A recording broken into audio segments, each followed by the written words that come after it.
Okay, folks, thank you very much.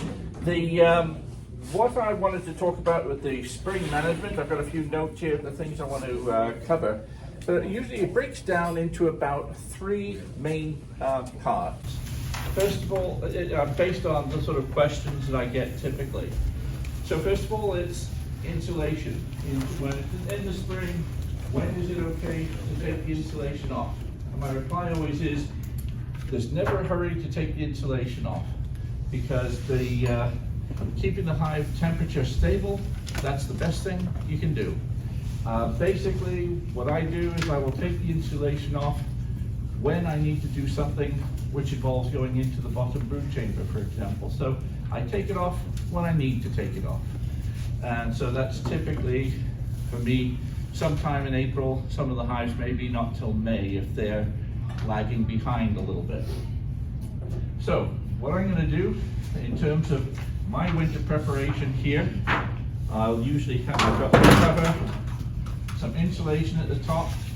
May or may not have this foam board here, but I will have this foam board on. And then I'll have a sheet of Homosote on, and underneath that is where I would have the feeding rim. And notice there's a screw in this feeding rim to hold the bee cozy down to keep it from blocking this entrance. I've also got a screw at the bottom here, as well as a mouse guard, and this screw is to stop the bee cozy blocking the bottom.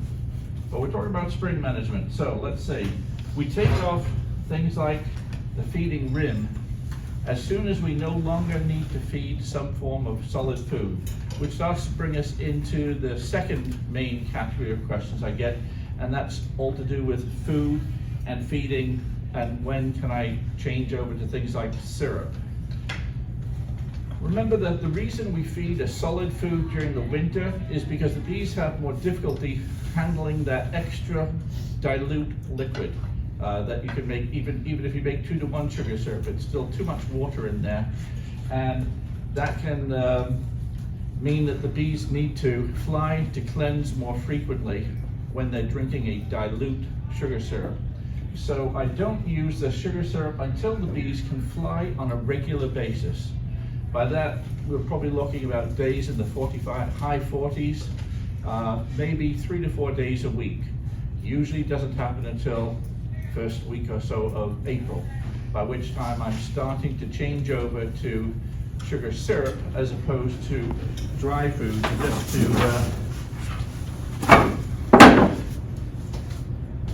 show those, we've got the two main types of dry food that we'll be talking about. During the winter, we're talking about the winter patty, or sugar bricks, or a feeding rim full of sugar. Basically, it's 98% sugar or more.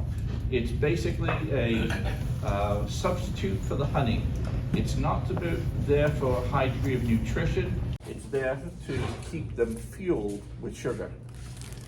As opposed to, make the table nice and sticky, as opposed to pollen patties, which I'll then feed later in the spring. So if we are still talking about prior to beginning of April, before that time is warm enough, I'm still feeding with winter patties. Now we get into April, we're talking about no longer feeding winter patties. I also no longer need this rim, this extra space at the top. So I take the rim off, and I'll be going back to using an inner cover at the top. Pollen patties, protein. And pollen patties can be really useful for the bees. As soon as the bees start getting pollen from the trees, they're really going to start ramping up their brood production.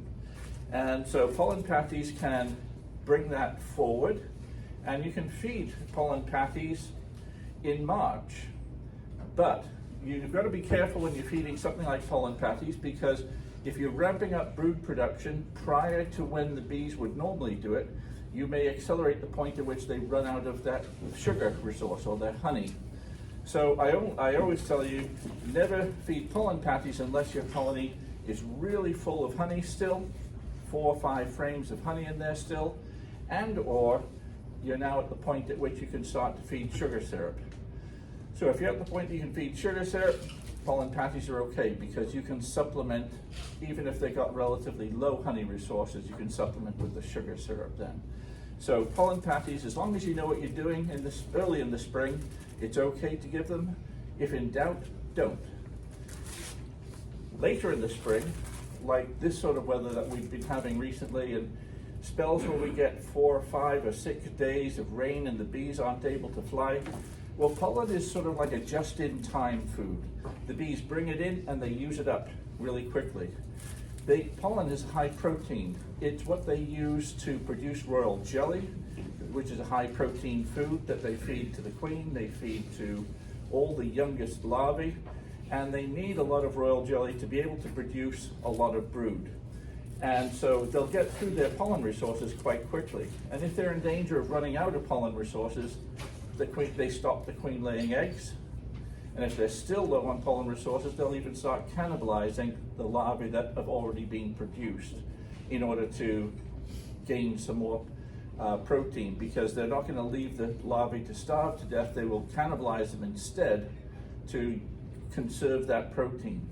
So pollen patties later in the spring and early summer are a great way to avoid that pollen stress situation where you may be in danger of the brood chamber going backwards because of lack of food. Yep? I'm hoping everybody will recognize that there's no question that's a stupid question. Correct. How do you administer the sugar and the pollen patty? Right. How would I administer the sugar or the pollen patty? I would typically do that when I still had the feeding rim on the top, which is why I have it in there all winter long. But if I've taken that rim off, what I would do is, instead of having my inner cover the conventional way like that, I'll turn it over that way. And so I'll put it on the top here, which is already only about less than half an inch thick, and push it down. And I might have to push this down a little bit firmer to give me the space to do it. But it's right on top of the brood chamber. They won't eat that pollen patty unless it's right where the brood are. If you put it over the honey, they won't touch it. If it's right over the brood, they will. Also, another very good reason to take that rim off as early in the spring as you can is that empty space. If they have this empty space up at the top, as soon as we start getting into April, especially as soon as you start feeding anything like sugar syrup, they'll start filling it with comb. So get it off, don't have them wasting effort building comb up there. So let's say we're now getting into spring. We're going to take our cozy off. Recognize the box, Jim? Yeah. Jim's handiwork, that.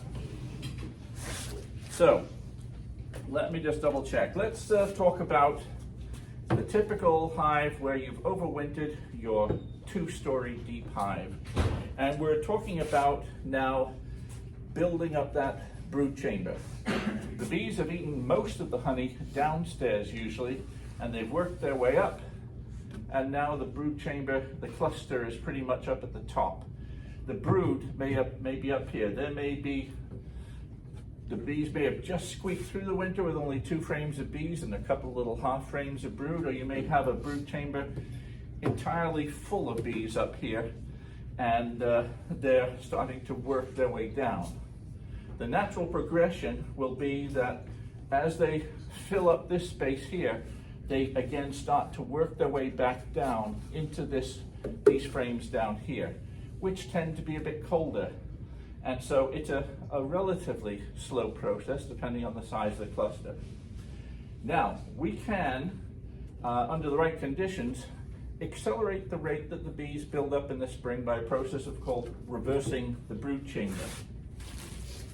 So reversing the brood chamber is when we take this top box, put it down here, and put this box up here. Why would we do that? Because up here, the bees have filled up this space with brood, but they're only slowly building down into this area here. So lots of empty comb here.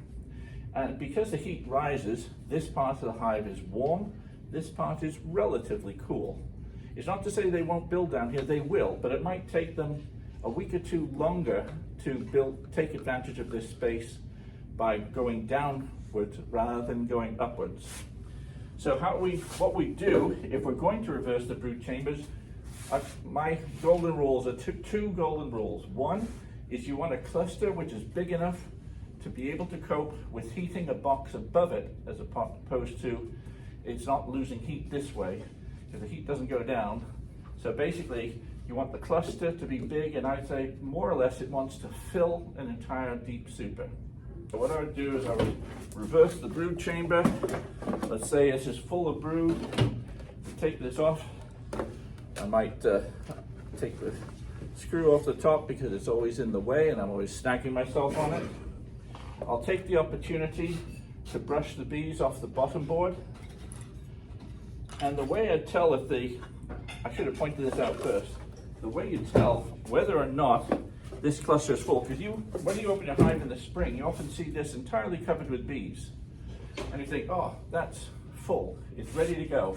But if you take it and tip it back like that, sometimes you'll see the bees haven't even reached the bottom of these frames. This is not a full brood chamber. They've still only worked their way down, they've still got 2 or 3 inches to go. Sometimes you'll find they've only got 2 or 3 seams of these bees filled down to the bottom. I'd still say that is not ready to go.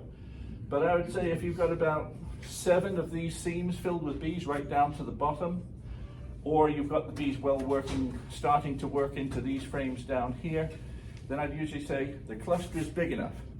So that's number 1. Number 2 is the weather suitable for it? If we had snow in the forecast, 25 degrees at night, only getting up to the mid-40s, even if this brood chamber was pretty big, I would not reverse the brood chambers, because they're going to lose a lot more heat going to the top. And if they lose too much heat, remember, they're building as much brood here as they can right now. They're keeping it as warm as they can. If we start losing a lot of heat by swapping them around, let's reverse it. Now we've got the full thing of brood here, and we put this super here. Now this super is mostly empty comb. They've eaten all the honey in here, so we've got mostly drawn and empty comb here. It needs to be a big enough cluster to warm this space up, and it's provided that the weather forecast isn't too cold. And by that, I usually look for nights above freezing and daytimes at least into the high 40s, preferably in the 50s. That, together with a big brood chamber, a full super brood, is enough for me to reverse the brood chambers. And they will move up into these frames almost overnight. And there'll be frames of brood there within an hour or two. Well, within a day or two, certainly. Yep. And if you do that under those conditions that you just stated, are you putting your cozy back on and keeping them insulated, or they're just... I may well put the cozy back on, but be okay if you didn't? yeah, it's certainly okay to do. Remember, keeping them warm in this time of year does you nothing but good. You'll have to put the screws back in down here and that sort of thing. Personally, I don't, because I've got too many hives to work with. I feel that it's perfectly good at this stage to do without the insulation, but you're never doing any harm by leaving the insulation on, as long as the ventilation is good and it's not inhibiting you doing the inspection and the work that you want to do. Okay, so that's reversing the brood chambers. Let's look at a different scenario now. That's where you've got 2 deep hives going through, 2 deep brood chambers going through the winter. Let's talk about half my hives which I run as single brood chamber management. So those have gone through the winter in exactly the same fashion, exactly the same structure at the top with a feeding rim, etc. But they've got a cozy which is this big instead of that big. And well-insulated hives, as was just pointed out, use honey very conservatively. And so in most of my overwintered colonies with single brood chambers, they've still got 3-4 frames of honey still. Now, I'll look in those, and in most of them, sometime this month, the brood chamber, it looks from the top entirely covered. Some of them, the cluster's a bit smaller than that. And I will take those and have a look underneath. And if I've got, say, 6, 7 frames of bees all the way down to the bottom, this super is in need of some extra room. I saw hives last year that were, especially if you've been feeding pollen patties early, they've been rearing brood and they're growing at a great rate. You're looking at a snapshot, looking at it that day. But if you're looking through there, you'll see a lot of emerging brood and a lot more coming really quickly. So this hive is now in need of another brood chamber. Single hive brood chamber management doesn't involve keeping them as a single brood chamber the entire time. At least not the way I'm going to describe here. This method, you'll see some really good videos of it on Ian Stepler's videos here, which is the model that I've used for my single brood chamber management. But what I will do when we've had that cluster that's big enough and under the same terms basically as reversing the brood chambers, a big cluster occupying 70–80% of this super, especially if the other bits that they're not occupying are just full of honey, then I'm ready to add a second brood chamber. Now in this brood chamber, I'll set it up over the months beforehand. I'm filling up my barn with supers ready to add to my singles. And what I'll do is I'll lay them out with a frame of foundation, honey, drawn, built empty comb, drawn comb, drawn comb, drawn comb, another frame of honey, frame of foundation, frame of foundation. I'm always keen to get extra foundation drawn out, so it's like gold dust to me. If you've got just drawn comb, that's absolutely fine. But the beauty of having some foundation in here is that it might be 3–4 weeks before I get to this hive to be able to split it, because as a lot of you'll know, I make a lot of nukes, and I split just about every hive I have down to nukes in the spring to hand out nukes. And it's one thing if I come up into this hive and it's got 3 or 4 frames of brood, that's fine, that's great to split. But if I didn't get to this yard this week and they're still growing, I need space for them to deposit their energy before they're wanting to swarm. Because if they don't have something to do and they're starting to get crowded, they're going to swarm. And putting a couple of frames of foundation in both sides slows down that last bit of growth and buys me a bit of time so I can get to those yards. So I will add my second brood chamber onto the hive, and I've already done that on, I would say, 2/3 of my single brood chamber colonies. They've already had their second deep added to them. Now, I go through a lot more of this sort of stuff on my videos, and I go into a lot more detail in Beekeeping 24/7 videos as well. But what we then do is, as this colony grows up, I will go back to single brood chamber management probably sometime in June. It depends on the honey flows. So I'm going to come back to going from single to double and back down to single again after I finish talking about the other types of expanding of the brood chamber. So now I'm going to go back on to say, here, let's say we have an alternative to adding that second brood chamber on.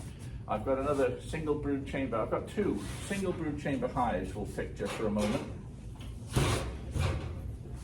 Here I've got my hive, and the cluster is really big, the weather's looking good. It's ready to expand this hive. I'm ready to add my second deep here.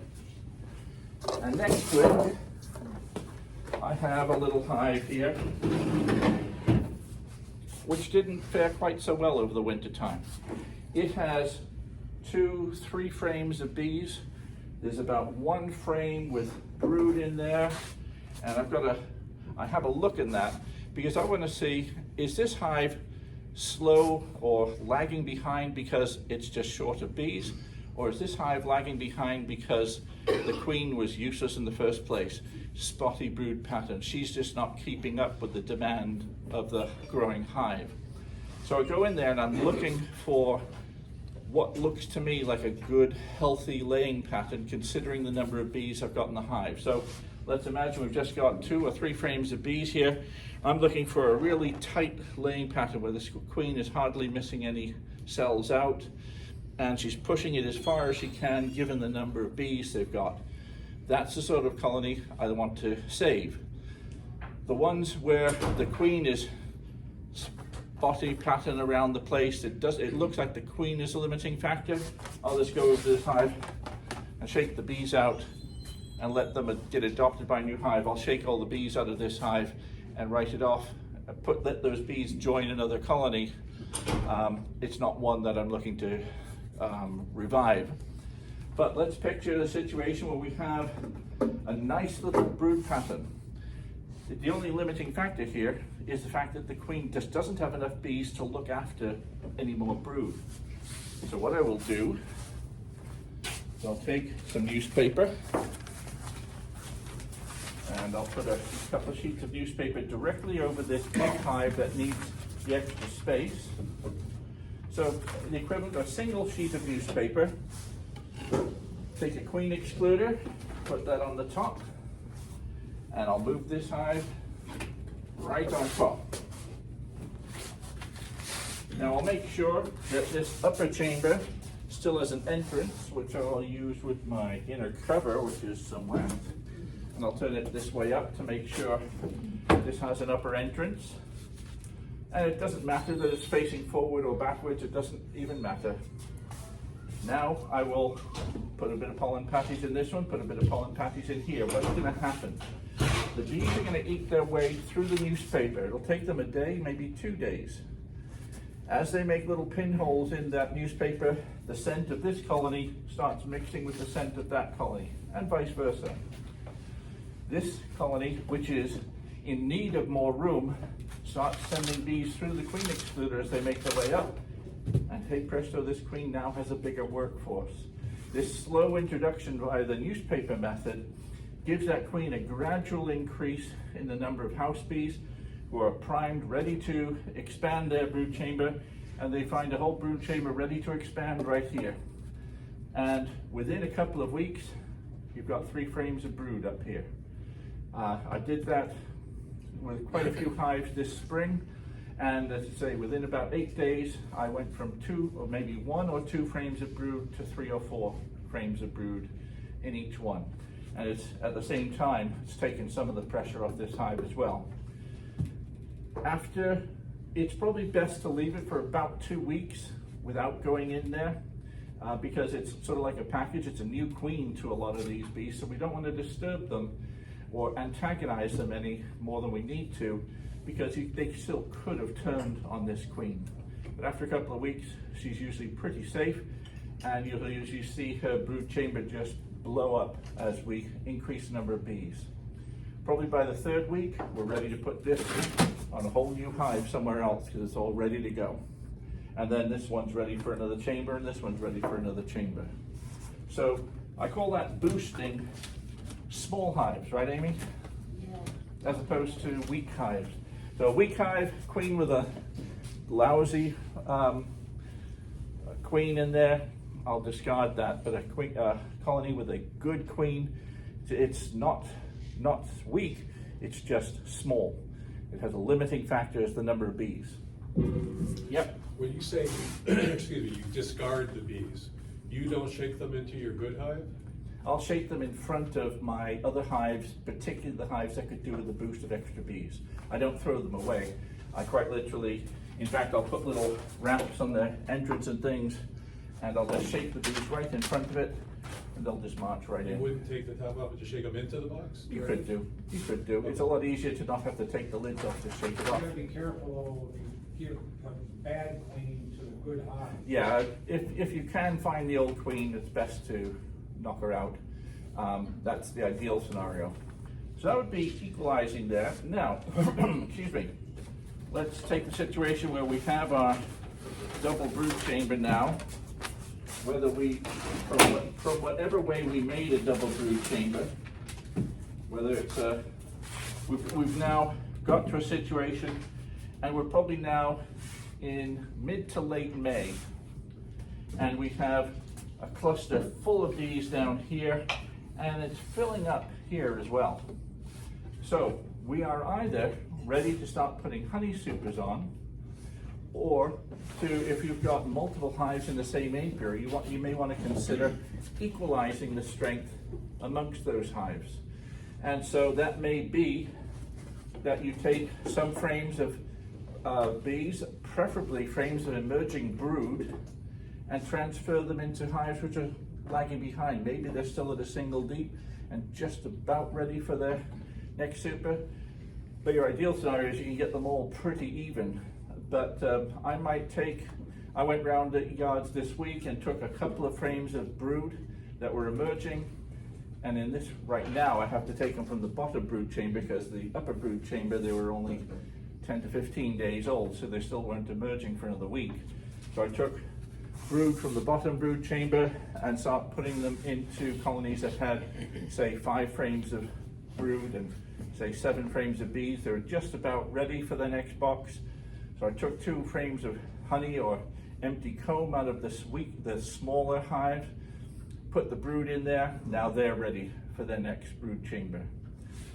So by equalizing the strength, creaming off some of the strength of the really strong hives and building up the strength of the smaller hives, we're getting the apiary more on an even keel. The further advantage is you may do this multiple times during the spring because you want to keep an eye on it so that you don't get a situation. It's not the only way to control swarming, but it is a very, very effective way of controlling swarming. And after a while, you get a feel for how much brood you should be leaving in there, or how strong you want the colony to look at a certain time of year. And from what I see around my yards, we usually get some reasonable nectar flows through June, and it usually starts to peak around the last week of June. Then depending on the weather, it may go for another 2 or 3 weeks. In July, it may die off earlier. But I would say that as we approach the middle of June, end of May, beginning of June, I would want this full of brood. It'll probably have 6 or 7 frames of brood down there. And when I look up here, I would want 4 or 5 frames of brood. I don't want 6 or 7 frames of brood in here. So I would keep on creaming off from here as a matter of controlling the brood chambers. But once the honey flow really gets going, you'll want honey supers on. So if your honey flow kicks into gear, you've got to start putting honey supers on. So what would we do under those circumstances? We can equalize colonies. Yeah, sure. How do you avoid the transferring the queen? You find her Ideally, you find the queen. isolate her? Or you're confident with what you're looking at. If you've got a buddy with you when you're doing the hive, you have a look, good look, and say, okay, you have a look, say, pretty confident there's no queen. Now, of course, if there's enough bees in the other hive, you can just take it, shake it off, and transfer them. But I prefer to transfer them with the bees because the colony that you're putting it into is typically already at its limit in terms of how much brood it can look after. And that's why I transfer frames that have emerging brood on them, because as soon as you put it in the hive, you're contributing to the number of bees that can look after more space.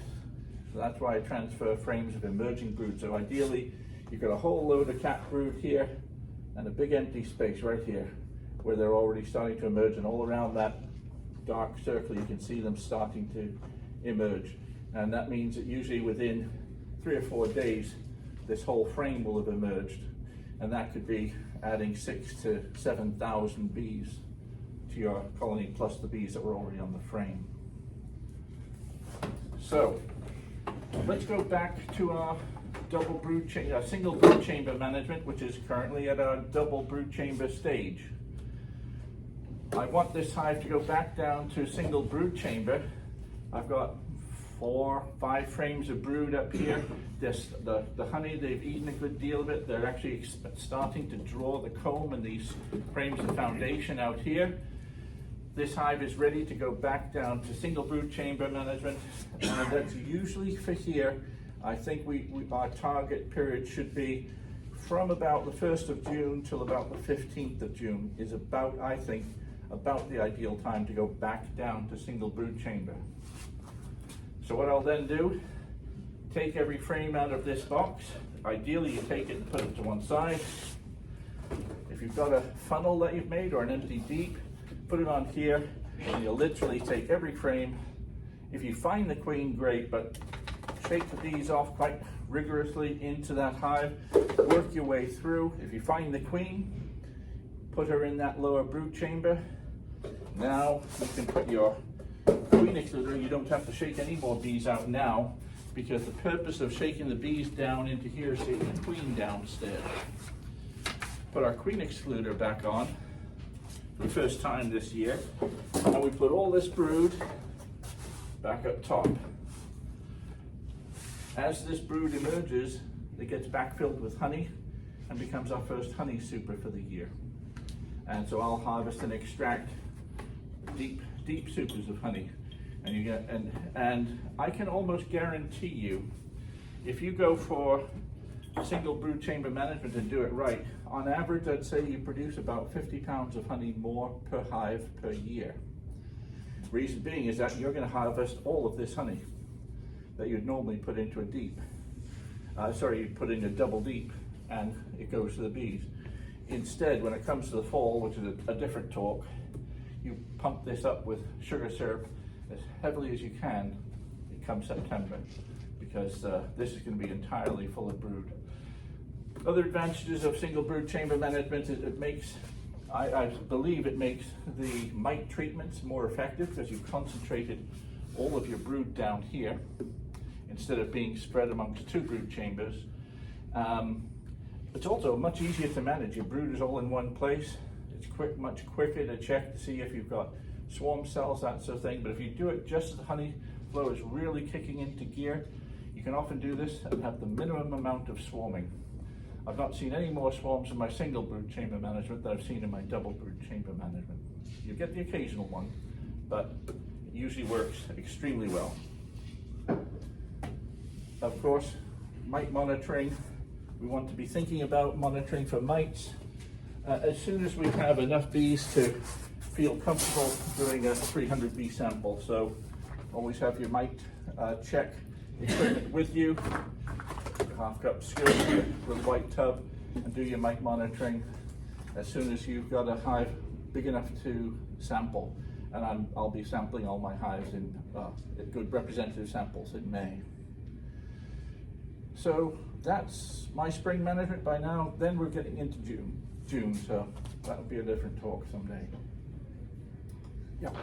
Your single brood chamber approach, how do they winter over compared to double?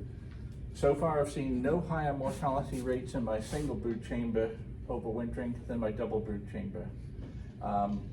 Provided that they went through the same sort of mite treating, they've gone through the same sort of feeding regime. The key thing with getting them ready for in the winter is you've got to make sure as soon as you take your honey supers off, you start feeding right away. Because at the time you take your honey supers off, you may only have a scrap of honey here, a scrap of honey here, the rest is all brood. And so there's almost virtually not a drop of food in there. So immediately you take this off, you put heavy feeding on there, and actually you've got an enormous workforce from the hive that may have been this tall, all come packed down into here, and you put them to work storing the honey resources in that small colony, but they've overwintered extremely well. And generally speaking, I've not seen one yet that's come close to running out of honey. And although, like a lot of beekeepers, I go around with some of these winter patties, I think it's for my own peace of mind rather than the bees, because every time I go in through April, I'm taking virtually half-eaten winter patties out of there, and I've still got honey that I found that I really did not need to feed. It's a safety. Sorry? It's a safety. It's safety. I think, as I say, I think it's more for my peace of mind than what the bees actually need. Okay, well, thank you very much, everyone.